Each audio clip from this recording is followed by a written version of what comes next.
واجب الاحترام معزز سامعین کرام، یہ ذی الحج کا مہینہ جا رہا ہے اور 18 ذی الحجہ کو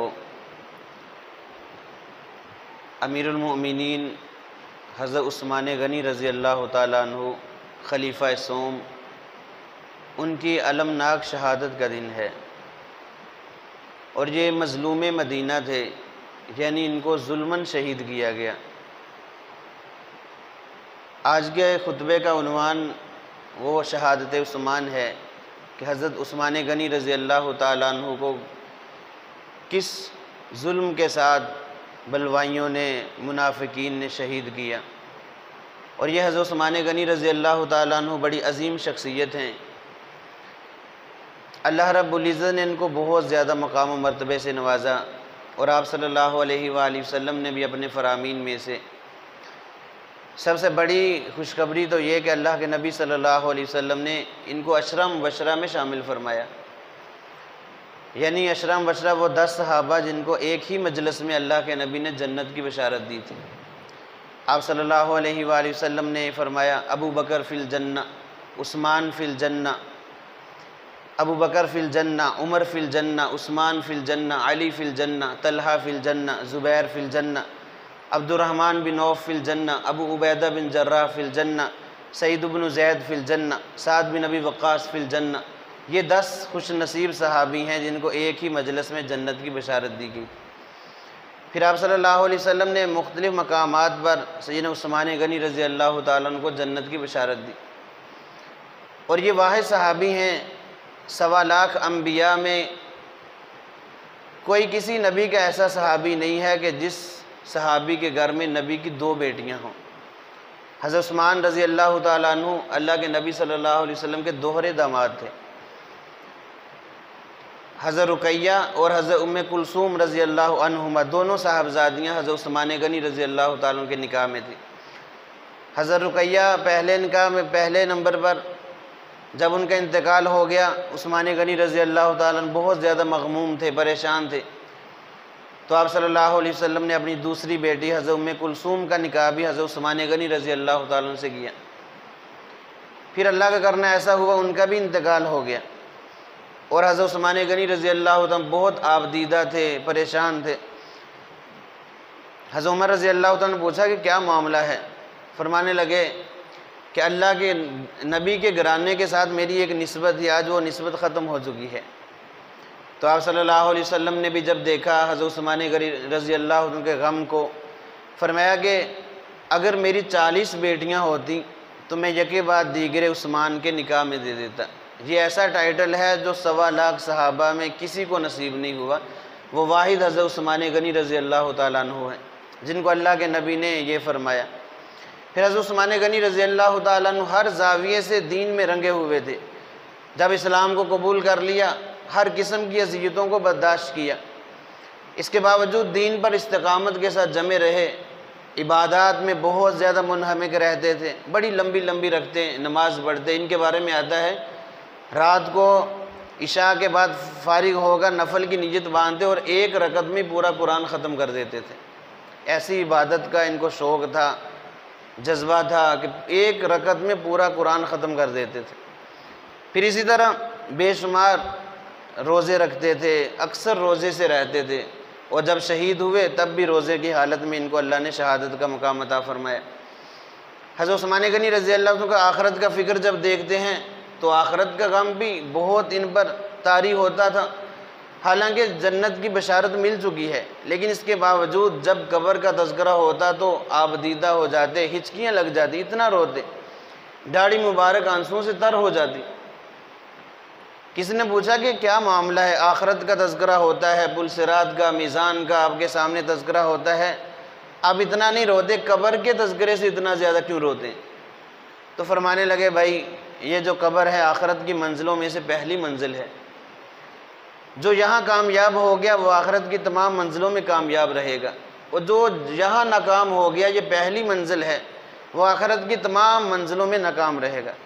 مجھے اس لیے ڈر لگتا ہے کہ اللہ کے نبی کا فرمان میری کانوں میں گونجتا ہے القبر روضۃ من ریاض الجنہ و حفرۃ من حفر النیران، قبر یا تو جنت کے باغوں میں سے ایک باغ ہے یا جہنم کے گڑھوں میں سے ایک گڑھا ہے، اور عذاب قبر اتنا سخت ہے، روایات میں آتا ہے جس اللہ رب العزت سب کی حفاظت فرمائے عذاب قبر سے، جس کو عذاب قبر ہوگا، روایات میں آتا ہے کہ قبر کی دیواریں پیچھے ہٹتی ہیں، پھر آپس میں مل جاتی ہیں، دور ہٹ کر آپس مل جاتی ہیں اور مردے کی پسلیوں کو ایک دوسرے کے اندر گھسا دیتی ہیں، پیس کے رکھ دیتی ہیں، اور اس طرح مسلسل عذاب قبر ہوتا رہتا ہے۔ تو اس لیے حضرت سیدنا عثمان غنی رضی اللہ تعالیٰ عنہ قبر کے تذکرے سے بڑا روتے تھے، آخرت کا غم بھی ان پر سوار تھا۔ پھر ان کو جب سخاوت کے میدان میں دیکھتے ہیں تو صحابہ میں ان سے بڑا سخی نظر نہیں آتا، اتنی زیادہ سخاوت کہ جس کی کوئی حد نہیں۔ اللہ کے نبی صلی اللہ علیہ وسلم کے گھرانے کے ساتھ بھی بہت زیادہ سخاوت کرتے تھے۔ آپ صلی اللہ علیہ وسلم کے گھر میں خود اناج مہیا کرتے، ضرورت کی چیزیں مہیا کرتے حضرت عثمان غنی رضی اللہ تعالیٰ عنہ۔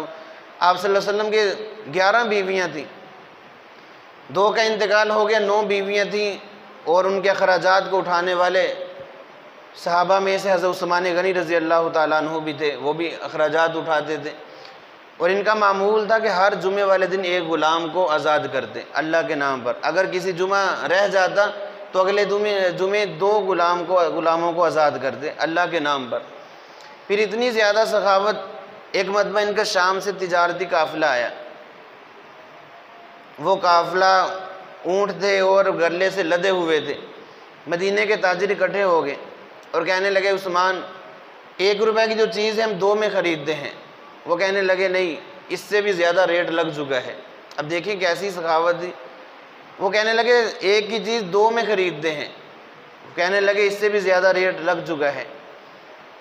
وہ کہنے لگے ہم 3 میں خریدتے ہیں، یہاں تک 5 تک آ گئے کہ 1 روپے کی چیز 5 روپے تک ہم خریدتے ہیں آپ سے، 5% نفع۔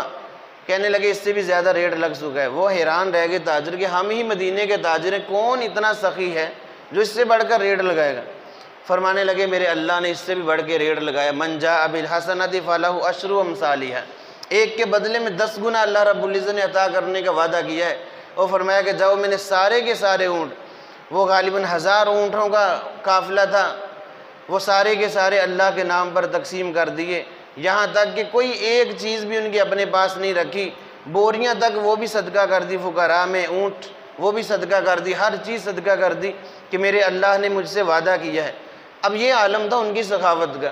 بے شمار واقعات ہیں، غزوہ تبوک کا واقعہ بڑا اہم ہے۔ غزوہ تبوک کے موقع پر اللہ کے نبی صلی اللہ علیہ وآلہ وسلم نے چندے کی اپیل کی کہ کون آج اللہ کے دین کی مدد کرے گا۔ سب صحابہ نے اپنی اپنی بساط کے مطابق خدمت کی۔ سیدنا صدیق اکبر رضی اللہ تعالیٰ عنہ کے بارے میں آتا ہے گھر کا سارا سامان لا کر نبی کے قدموں میں ڈھیر کر دیا۔ عمر رضی اللہ تعالیٰ عنہ نے گھر کا آدھا سامان لا کر اللہ کے نبی کے قدموں میں رکھ دیا۔ عثمان غنی رضی اللہ تعالیٰ عنہ نے تو حد کر دی، 900 اونٹ غلے سے لدے ہوئے اور 100 گھوڑے اللہ کے نبی کی خدمت میں پیش کیے، 5 کلو سونا پیش کیا۔ اس کے علاوہ چاندی کے سکے تھے، درہم و دنانیر، کافی سارے اللہ کے نبی کے گود میں لا کر رکھے، اور آپ صلی اللہ علیہ وسلم نے اتنا خوشی کا اظہار فرمایا۔ حدیث مبارکہ میں آتا ہے صحابہ کرام فرماتے ہیں کہ آپ نے وہ اپنے دامن میں اٹھائے ہوئے تھے، ان کو اپنے ہاتھوں میں پلٹ رہے تھے اور کہہ رہے تھے عثمان آج کے بعد کچھ بھی نہ کرے، جنت اس کی پکی ہو گئی، عثمان کا کوئی عمل اس کو نقصان نہیں پہنچا سکتا۔ اتنا زیادہ خوش ہوئے حضرت عثمان غنی رضی اللہ تعالیٰ عنہ پر۔ بے شمار انہوں نے سخاوتیں کی اور ان کے زمانے میں فتوحات بھی بے شمار ہوئیں۔ حضرت عمر بن خطاب رضی اللہ تعالیٰ عنہ کا جب شہید ہوئے، شہادت کا وقت آیا، اس وقت وہ 22 لاکھ مربع میل پر اسلام کا پرچم لہرا چکے تھے۔ سیدنا عثمان غنی رضی اللہ تعالیٰ عنہ کا زمانہ خلافت آیا، بے شمار فتوحات ہوئی، اسلام کا دائرہ وسیع ہوتا چلا گیا، یہاں تک کہ 44 لاکھ مربع میل پر اسلام کا پرچم لہرایا۔ اب یہ جو اتنی بڑی فتوحات اور اسلام کی بڑھتی ہوئی ترقی، یہودیوں کو یہ چبھنے لگی۔ وہ کہنے لگے کہ اسلام اتنے تیزی سے پھیل رہا ہے کہ اب اس کے سامنے کھڑا ہونا ہمارے لیے ناممکن ہے۔ ہر دور میں یہودیوں کی سازشیں ساتھ رہی ہیں۔ اب انہوں نے حضرت عثمان غنی رضی اللہ تعالیٰ کے خلاف سازشیں شروع کی۔ سب سے بڑا ان کا یہودی تھا عبداللہ بن سبا، جہاں سے یہ ساری گیم چلی، ان کی شہادت کا سارا منظر، کہ اس نے مشورہ کیا اپنے ساتھیوں سے کہ اسلام کی ترقی کو کیسے روکا جائے۔ اتنی تیزی سے اسلام پھیل رہا ہے، دوسرے خلیفہ کے زمانے میں 22 لاکھ پر تھا، اور اب یہ تیسرے خلیفہ ہے تو 44 لاکھ مربع، ڈبل ہو گئی اسلام کی ترقی، ہم کیسے روک سکتے ہیں؟ اب انہوں نے مشورہ کیا کہ ہم اسلام کا لبادہ اوڑھ کر مسلمانوں کے اندر گھس جاتے ہیں۔ اب انہوں نے اسلام قبول کیا، تھے یہودی، اسلام قبول کیا، بظاہر مسلمانوں میں مل جل کر رہنے لگے، بڑی عبادتیں، ریاضتیں، لمبی لمبی نمازیں، سب کچھ اس طریقے کو اپنایا، یعنی منافقت کے اوپر اتر آئے۔ اب انہوں نے اندر سے یہ سازشیں شروع کی، جب بھی دین کو نقصان پہنچا ہے وہ آستین کے سانپوں نے نقصان پہنچایا ہے، اور لوگوں نے دین کا لبادہ اوڑھ کر دین کو نقصان پہنچایا ہے، کیونکہ سر عام دین کو نقصان پہنچانا بہت مشکل ہے، کوئی مسلمان کسی کو نقصان نہیں پہنچانے دے گا۔ اللہ کا شکر ہے، اللہ نے ہر مسلمان کے دل میں یہ ایمان رکھا ہے، کوئی بھی سر عام گستاخی کرے تو مسلمان کوئی نہ کوئی اس کے سامنے کھڑا ہو جاتا ہے، چاہے وہ گیا گزرا ہی کیوں نہیں، گناہ گار ہی کیوں نہیں ہے، لیکن اللہ نے اس کے دل میں بھی اپنے نبی کی محبت کو رکھا ہے، وہ نبی کی خاطر اپنی جان تک قربان کرنے کے لیے تیار ہے۔ کبھی بھی سر عام کسی کو ایسی گستاخی نہیں کرنے دی، مسلمان سامنے کھڑے ہو جاتے۔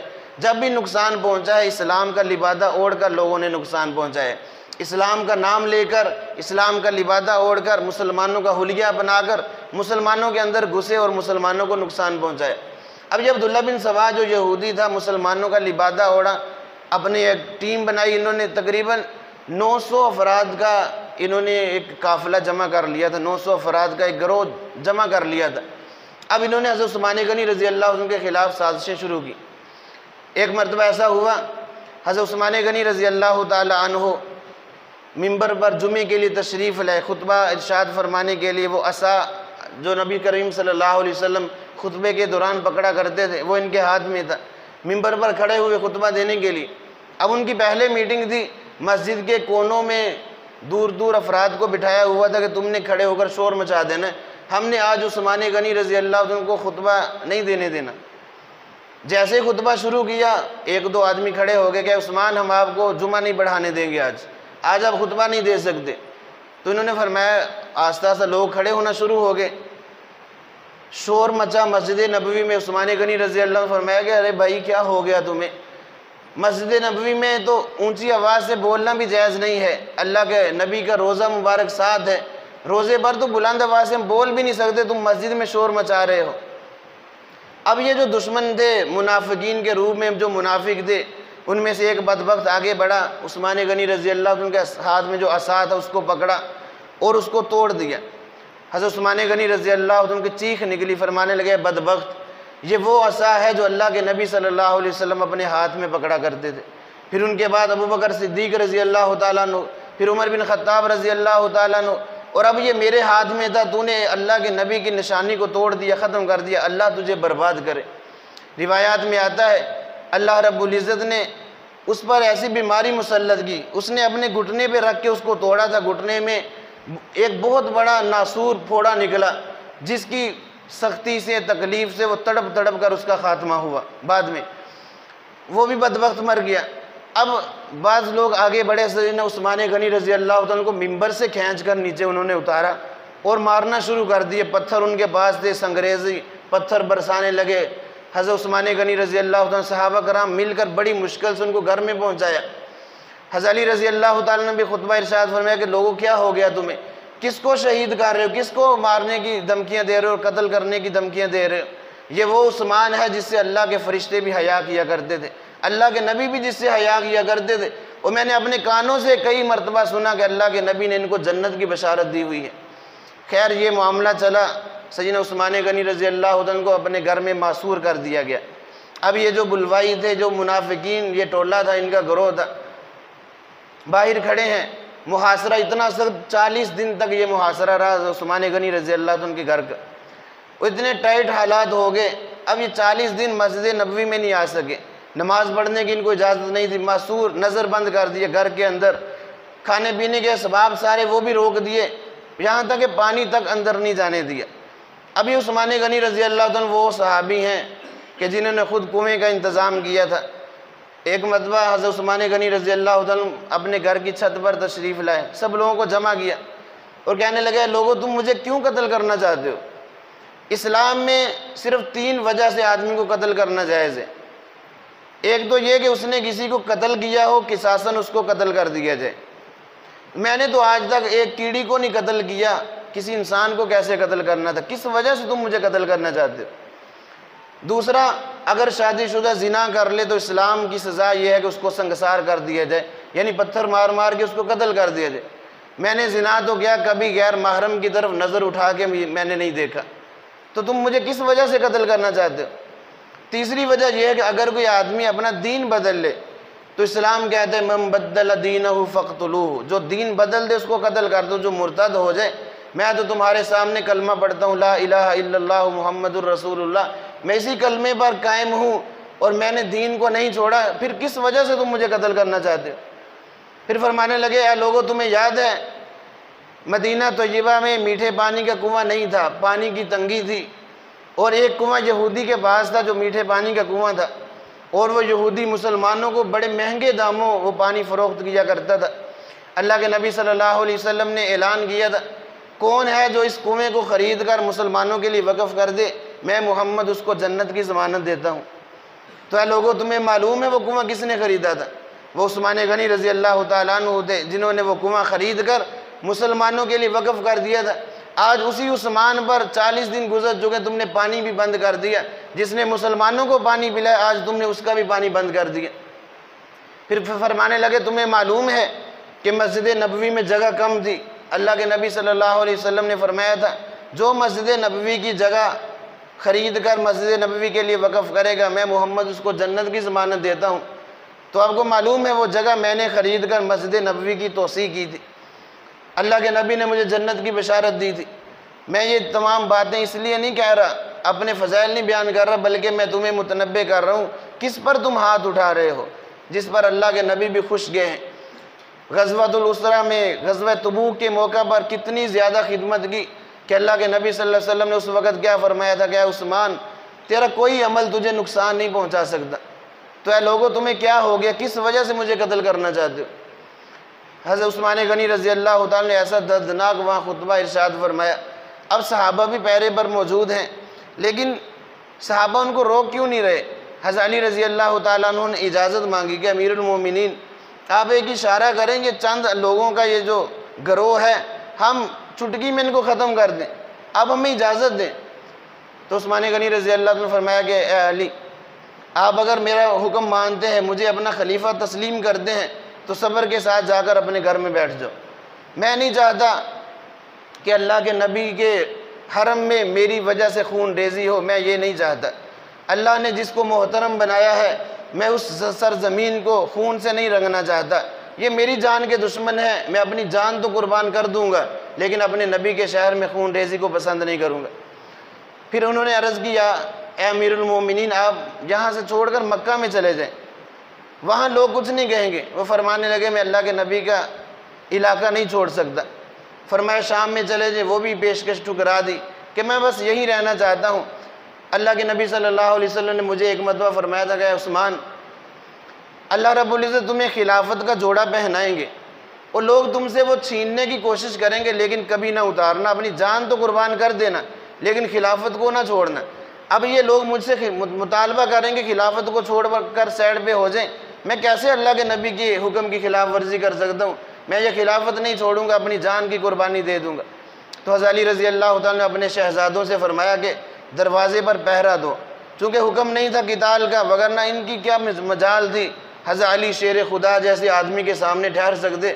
امیر المومنین کا حکم تھا کہ یہاں قتال نہیں کرنا، کچھ نہیں کہنا، ان کو ظلم کرتے ہیں تو کرنے دیں۔ حضرت علی رضی اللہ تعالیٰ نے حضرت امام حسن امام حسین رضی اللہ عنہما جنت کے شہزادوں کو دروازے پر پہرے کے لیے کھڑا کر دیا، اور بھی جو نوجوان صحابہ تھے وہ پہرا دے رہے ہیں آس پاس۔ لیکن معاملہ کیا ہوا، ایک دن حضرت عثمان غنی رضی اللہ تعالیٰ عنہ اپنے گھر میں تھے اور اپنی بیوی نائلہ سے کہنے لگے کہ مجھے ابھی اللہ کے نبی صلی اللہ علیہ وسلم تھوڑی دیر آرام کے لیے لیٹے تو خواب میں اللہ کے نبی صلی اللہ علیہ وسلم کی زیارت ہوئی۔ فرمانے لگے اے عثمان کیا لوگوں نے تمہارا محاصرہ کر لیا ہے؟ تو انہوں نے عرض کی یا رسول اللہ ہاں مجھے لوگوں نے گھیر لیا ہے، محاصرے میں ہوں۔ کیا آپ کا پانی بھی بند کر دیا؟ فرمایا ہاں یا رسول اللہ آج 40 دن گزر چکے ہیں، پینے کے لیے پانی نہیں ہے۔ پھر آپ صلی اللہ علیہ وسلم نے فرمایا کہ عثمان صبر کرنا، آج شام ہم افطاری کا انتظار کریں گے، جنت میں ہمارے ساتھ تمہاری افطاری ہوگی۔ یہ خواب سے بیدار ہوئے، اپنی بیوی نائلہ سے کہا کہ نائلہ میرا پاجامہ لے کر آؤ۔ تہبند باندھا کرتے تھے حضرت عثمان غنی رضی اللہ تعالیٰ عنہ۔ آخری وقت میں پاجامہ منگوایا، فرمایا کہ مجھے ڈر ہے کہ جب شہید کریں کہ میرا کہیں سطر نہ کھل جائے۔ اتنے باحیا تھے، فرشتے اللہ کے فرشتے بھی ان سے حیا کرتے تھے۔ ایک مرتبہ آپ صلی اللہ علیہ وسلم گھر میں تشریف فرما تھے، پنڈلی سے کپڑا اٹھا ہوا تھا، حالانکہ پنڈلی سطر میں داخل نہیں، اٹھا بھی ہو تو خیر ہے، گناہ نہیں ہے۔ حضرت ابوبکر صدیق رضی اللہ تعالیٰ عنہ گھر میں اجازت مانگی، اجازت مل گئی، گھر میں آپ پاس آ کر بیٹھ گئے۔ حضرت عمر رضی اللہ تعالیٰ عنہ آئے، آپ صلی اللہ علیہ وسلم لیٹے ہوئے تھے، پنڈلی ویسے ہی ننگی تھی، انہوں نے اجازت مانگی، ان کو بھی اجازت دے دی، وہ بھی پاس آ کر بیٹھ گئے۔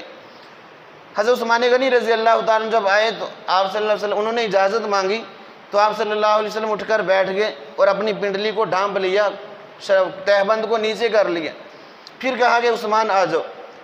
تو ام المومنین میں سے کوئی خاتون پاس کھڑی تھی، یا رسول اللہ یہ کیا ماجرا ہے؟ ابو بکر آئے تو آپ اسی حالت میں رہے، عمر آئے اسی حالت میں رہے، عثمان آئے تو آپ نے پنڈلی کو بھی ڈھانپ لی، اٹھ کر بیٹھ گئے۔ فرمایا کہ عائشہ میں کیوں اس شخص کا حیا نہ کروں جس سے اللہ کے فرشتے بھی حیا کرتے ہیں؟ ان کے حیا کی وجہ سے میں اٹھ کر بیٹھ گیا اور اپنی پنڈلی کو ڈھانپ لیا۔ اتنے حیا والے تھے، فرمایا اپنی بیوی نائلہ سے کہ میرا وہ تہبند وہ پاجامہ لے آؤ، میں وہ پہننا چاہتا ہوں، اور غسل تو کرنا نہیں تھا، پانی موجود نہیں تھا، اسی طرح وہ سفید لباس تھا وہ پہنا، قرآن مجید کی تلاوت شروع کر دی۔ اب یہ جو بلوائی تھے، جو دشمن باہر کھڑے تھے، وہ گھر کے پیچھے کی جانب سے، گھر کے دروازے پر تو پہرا تھا، حضرت حسن و حسین رضی اللہ عنہما کا، اور بھی صحابہ موجود تھے، گھروں سے پھلانگ کر پیچھے کی جانب سے بدبخت اندر گھسے گھر میں، اور سیدنا عثمان غنی رضی اللہ عنہ کو شہید کی۔ قرآن کی تلاوت فرما رہے تھے اور ایک بدبخت نے لوہے کا راڈ تھا وہ سر میں مارا، سر مبارک میں، اور سر زخمی ہوا حضرت عثمان غنی رضی اللہ تعالیٰ عنہ کا، اور وہ خون جو تھا وہ قرآن مجید پر گرا۔ پہلا سپارہ اس وقت تلاوت کر رہے تھے، فَسَيَكْفِيكَهُمُ اللَّهُ وَهُوَ السَّمِيعُ الْعَلِيمُ صِبْغَةَ اللَّهِ وَمَنْ أَحْسَنُ مِنَ اللَّهِ صِبْغَةً۔ یہ قرآن کی آیات پڑھ رہے تھے، جہاں پہ خون گرا۔ ایک روایت میں یہ بھی آتا ہے کہ ایک بدبخت نے اس قرآن کو پاؤں سے ٹھوکر ماری، قرآن دور جا پڑا، لیکن اللہ کا ایسا نظام چلا کہ یہ خون نیچے نہیں گرنے دیا، قرآن فوراً واپس پلٹا، سامنے کھل گیا، اور سارا خون قرآن نے جذب کیا جو سر مبارک سے گرا۔ یہ اللہ تعالیٰ دکھانا چاہتے تھے کہ کل قیامت والے دن حضرت عثمان کی شہادت کی گواہی خود اللہ کا قرآن دینے کے لیے آئے گا، قرآن نے وہ خون جذب کیا۔ پھر ایک بدبخت نے آگے بڑھا، خنجر کے وار کیے، ان کی بیوی نائلہ تھی، وہ بچانے کے لیے آگے دوڑی، ان کے ہاتھ پر وار کیا، ان کی انگلیاں کٹ گئی۔ اس وقت انہوں نے بد دعا دی اس آدمی کو، اللہ رب العزت تیری آنکھیں اندھی کر دے اور تجھے لولا کر دے، ہاتھ تیرے شل کر دے، اور اللہ رب العزت تیری کوئی غلطی بھی معاف نہ کرے۔ پھر ایک بدبخت آگے بڑھا، حضرت عثمان غنی رضی اللہ عنہ کو اس نے نیچے گرایا، سینے پر خنجروں کے وار کیے، اور آپ رضی اللہ تعالیٰ کی داڑھی مبارک کو پکڑ کر منہ پر تماچے مارے اس آدمی نے۔ اس مظلومیت کے ساتھ عثمان غنی رضی اللہ تعالیٰ کو ان لوگوں نے شہید کیا۔ باہر پہرا تھا، صحابہ کرام کو جب خبر ملی تو حضرت عثمان غنی رضی اللہ عنہ شہید ہو چکے تھے، اور حضرت علی رضی اللہ عنہ بڑی مشکل سے چند نوجوان صحابہ کو لے کر گھر میں داخل ہوئے، وہ گھر میں نہیں آنے دینا چاہتے تھے۔ روایت میں ہے 3 دن تک لاش مبارک کو گھر سے نہیں نکالنے دیا۔ پھر ام المؤمنین حضرت ام حبیبہ رضی اللہ تعالی عنہا، وہ آپ صلی اللہ علیہ وسلم کی مسجد نبوی کے ایک سیڑھیوں پر نقاب کی حالت میں آئیں اور لوگوں کو خطاب کیا کہ اے ظالموں، اگر آج میں نے اپنا نقاب ہٹا دیا تو یاد رکھو قیامت تک تم پر عذاب برستا رہے گا اللہ رب العزت کا۔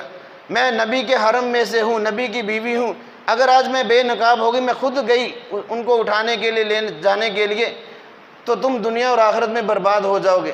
یہ بات سنی تو کچھ لوگ پیچھے ہٹ گئے، تو چند صحابہ نے جا کر حضرت عثمان غنی رضی اللہ عنہ کو اٹھایا۔ غالباً 18 صحابہ تھے، رات کے اندھیرے میں نماز جنازہ پڑھ کر انہی کپڑوں میں ان کو دفن کر دیا گیا، اور پھر حضرت علی رضی اللہ عنہ قبر مبارک پر بھی پہرا لگا دیا کہ کہیں یہ ظالم قبر مبارک سے بھی جسم مبارک کو نہ نکالیں۔ اس مظلومیت سے حضرت عثمان غنی رضی اللہ تعالیٰ کو ان لوگوں نے شہید کیا۔ اور یہ مظلوم مدینہ ہے، کربلا کے واقعے تو لوگ بہت شوق سے بیان کرتے ہیں، وہاں تو پانی زیادہ سے زیادہ 10 دن بند ہوا تھا، ادھر 40 دن گزر چکے، اور اللہ کے نبی صلی اللہ علیہ وسلم کی بشارتیں ہیں۔ حرم میں خون نہیں بہنے دیا، اپنی جان کی قربانی انہوں نے دے دی، اور اس وقت بڑھاپا تھا ان پر، 82 سال ان کی عمر تھی حضرت عثمان غنی رضی اللہ عنہ کی۔ اس عالم میں، اس بڑھاپے کے عالم میں انہوں نے یہ درد محسوس کیا۔ پھر یہ جو قاتلین عثمان تھے، اللہ نے ان کو بھی نشان عبرت بنایا۔ علامہ ابن سیرین رحمۃ اللہ علیہ فرماتے ہیں، یہ تابعی ہیں صحابہ کے بعد کے، یعنی صحابہ کی زیارت انہوں نے کی ہوئی ہے، تابعی ہیں، یہ فرماتے ہیں کہ میں ایک مرتبہ بیت اللہ کا طواف کر رہا تھا، میں نے ایک آدمی کو دیکھا، آنکھوں سے اندھا ہے، ہاتھ اس کے ہاتھوں سے لولا ہے، بدصورت ہے، اور اللہ سے دعائیں مانگ رہا ہے، اللہم اغفر لی ولیکن اظن اللہ تغفر لی، اے اللہ مجھے معاف فرما دے لیکن مجھے یقین ہے کہ تو مجھے معاف نہیں کرے گا۔ یہ اس کی زبان پر جاری ہے۔ حضرت ابن سیرین رحمۃ اللہ علیہ فرماتے ہیں میں بڑا پریشان ہوا، عجیب دعا مانگ رہے اللہ کے گھر میں کہ اللہ تو مجھے معاف کر دے اور مجھے یقین ہے تو مجھے معاف نہیں کرے گا۔ کہتے ہیں میں اس کو ایک سائڈ پہ لے گیا کہ کیا معاملہ ہے؟ وہ کہنے لگا میں وہ بدبخت ہوں جس نے عثمان غنی رضی اللہ عنہ کے منہ پر تماچے مارے تھے، اور ان کی بیوی نائلہ کا ہاتھ میں نے کاٹا تھا۔ اس وقت انہوں نے مجھے 3 بد دعائیں دی تھی، 2 پوری ہو چکی ہیں، مجھے یقین ہے کہ تیسری بھی پوری ہوگی۔ انہوں نے کہا تھا اللہ تجھے اندھا کر دے، میں اندھا ہو چکا ہوں۔ انہوں نے کہا تیرے ہاتھ شل ہو جائیں، میرے ہاتھ سوکھ چکے ہیں، کام نہیں کرتے۔ اب تیسری دعا کیا تھی کہ اللہ تیری کوئی خطا بھی معاف نہ کرے، اور یہ بھی مجھے یقین ہے، میں اس لیے پھر رہا ہوں یہاں مارا اللہ کے دربار میں، یقین مجھے ہے کہ اللہ تعالیٰ مجھے معاف نہیں کریں گے، یہ بھی دعا ان کی پوری ہوگی۔ تو اس طرح اللہ نے ان کو بھی نشان عبرت بنا دیا۔ یہ عثمان غنی رضی اللہ عنہ وہ عظیم صحابی ہیں، ان کے بارے میں آتا ہے ایک مرتبہ ایک جنازہ لایا گیا اللہ کے نبی صلی اللہ علیہ وسلم کے دربار میں، خدمت میں۔ آپ صلی اللہ علیہ وسلم ہر جنازہ پڑھا دیتے تھے، لیکن آپ نے وہ جنازہ پڑھانے سے انکار کر دیا۔ صحابہ بڑے حیران پریشان کہ یا رسول اللہ کبھی ایسا معاملہ نہیں ہوا کہ آپ نے جنازے سے انکار کیا ہو، کیا ماجرا ہے؟ یہ مسلمان ہے۔ آپ نے فرمایا کہ یہ اس کے دل میں عثمان کا بغض ہے، اور جس کے سینے میں عثمان کا بغض ہوگا میں محمد اس کا جنازہ نہیں پڑھاؤں گا۔ اس کا جنازہ پڑھانے سے انکار کر دیا۔ تو یاد رکھیں میرے بھائیو، یہ ہیں اللہ کے نبی کے وہ مقدس صحابہ جن کے بارے میں اللہ نے دنیا میں بشارتیں دے دی، رضی اللہ عنہم ورضوا عنہ۔ سب صحابہ ہمارے سر کا تاج ہیں، سب صحابہ ہدایت کے چراغ ہیں۔ کسی ایک صحابی کا بھی بغض اگر نفرت ہمارے دل میں ہوگی، یاد رکھیں یہ نمازیں، یہ تہجد، یہ زکوٰۃ، یہ حج، یہ روزے ہمیں اللہ کے عذاب سے نہیں بچا سکیں گے۔ یہ صحابہ وہ مقام اللہ نے ان کو عطا کیا کہ ان کے نقش قدم پر اگر ہم چلیں گے ہماری دنیا بھی سنور جائے گی، آخرت بھی سنور جائے گی۔ اللہ رب العزت نے ان کو آئیڈیل بنایا، فرمایا فَإِنْ آمَنُوا بِمِثْلِ مَا آمَنْتُمْ بِهِ فَقَدِ اهْتَدَوْا۔ کیا لوگوں اگر تم میرے نبی کے صحابہ جیسا ایمان لاؤ گے تو ہدایت پا جاؤ گے، اگر ان جیسا ایمان نہیں ہوگا تو تمہاری ہدایت نہیں ہے۔ تو یہ سب صحابہ اللہ کے نبی کے چمکتے ہوئے ستارے ہیں، اس باغ نبوت کے یہ مہکتے ہوئے پھول ہیں۔ سب کی محبت دل میں ہونی چاہیے، سب کی قدر ہونی چاہیے، کسی ایک صحابی پر بھی کبھی انگلی نہیں اٹھانی چاہیے۔ اللہ کے نبی صلی اللہ علیہ وسلم نے ارشاد فرمایا تھا، خطبہ جمعہ میں پڑھتے ہیں، اللہ اللہ فی صحابی لا تتخذوا من بعدی غرضا، اے لوگوں میرے بعد میرے صحابہ کو کبھی تنقید کا نشانہ بھی مت بنانا، یہ سب جنتی ہیں، اللہ ان سے راضی ہے اور تم بھی ان کے نقش قدم پر چلنا۔ اللہ رب العزت سے دعا ہے کہ اللہ رب العزت ہمیں صحابہ کرام کے نقش قدم پر چلنے کی توفیق عطا